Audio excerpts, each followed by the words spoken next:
চাই না কিছু কোনো দিন আমি ভুলো না আমায়। দুদিনের এই দুনিয়ায় কে কার চিনে হায়, চাই না কিছু কোনো দিন আমি ভুলো না আমায়।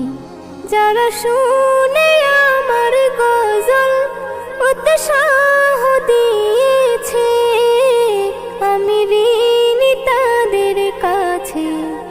যারা পাশে থেকেছে, যারা